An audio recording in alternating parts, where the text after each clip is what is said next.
Hi everyone and welcome to my kitchen. I am using our brand new Brilliance long loaf pans today to make an Italian sausage lasagna. So these come in a set of 2 with lids, so you can make things ahead, you can stack them and then put them in your fridge until you're ready to bake. So I'll show you, I've got one that's already made.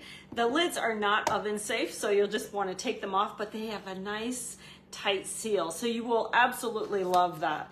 So have you ever made a lasagna in a loaf pan? It's kind of a different way to do it, isn't it? But it's nice and deep, so everybody's gonna have a nice slice, and it makes basically the same amount that you'd make in a big pan. If you see them side by side, it's a lot of food. So you can even put one of these in the freezer if you want to, and then save the other one for later, or share it with a neighbor.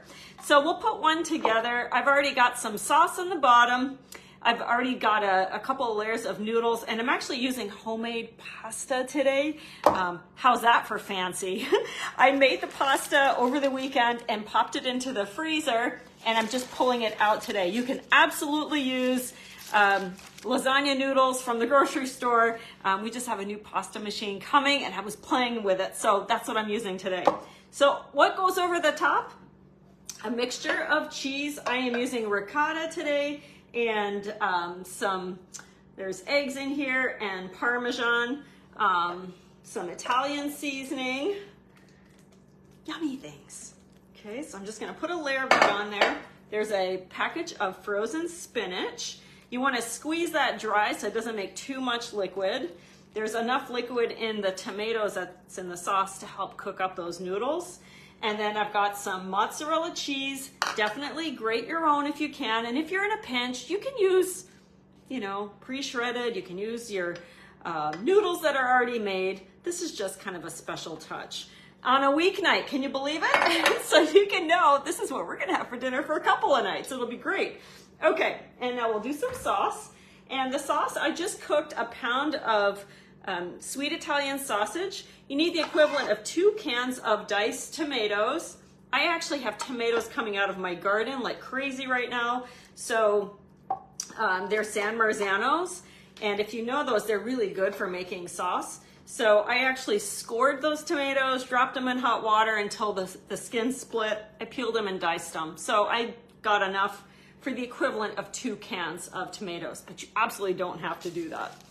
Okay, so you take that sheet of noodle pasta and put it over the top. How many of you are excited to learn how to make homemade pasta?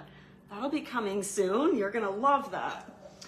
Okay, and then we'll finish one more layer. So there's 3 layers of noodles in here, and this is gonna be so good. Now, if you watched yesterday, I made sheet pan chicken and vegetables in another Brilliance pan. So these are nice and dark. They are truly great non-stick. I am having a blast playing with these. They perform really well. And because they're dark, they're gonna help things get dark and crispy a little bit better, and it won't be hard to scrape off that cheese. So that's a plus. I'm gonna finish it off with the rest of the sauce. This is the Brilliance Everyday Weeknight Skillet, or the Brilliance Weeknight Skillet. So we have Brilliance for the top of the stove and Brilliance for the oven. You'll be brilliant in the kitchen every single time. Okay, who's hungry for lasagna? Oh, this is gonna be so good. And then I've got a little bit of cheese left, so I'm just gonna top it off.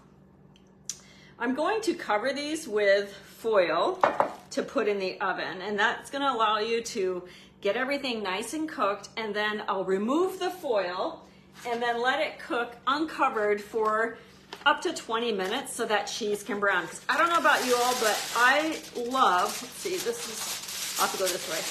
I love that toasty roasted cheese, on the edge of a lasagna pan.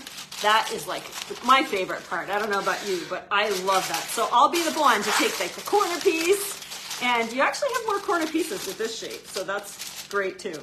So these will go in the oven, 350 for an hour. Take the foil off, let it bake for another 20 minutes, and then, super important, let your lasagna sit for at least 10 minutes before you start slicing into it, because it needs that time to kind of absorb so it's thicker and doesn't make a soupy mess. So if you've experienced soupy messes with lasagna, that's one of the things you can try. Just let it rest for a little bit when it comes out. It's going to be fantastic. And for us, I'm going to freeze some of the extras in individual portions. You can freeze it right in your container if you want, but I know us, we're not going to eat it fast enough. So for us, it makes sense to freeze them individually when we're done. All right, I will post pictures when it's done. I hope you'll give it a try. The Brilliance pans are available at an introductory offer right now. I'll post the link in the comments. If you have any questions, just shoot me a message and I'll be happy to help. Have a good night.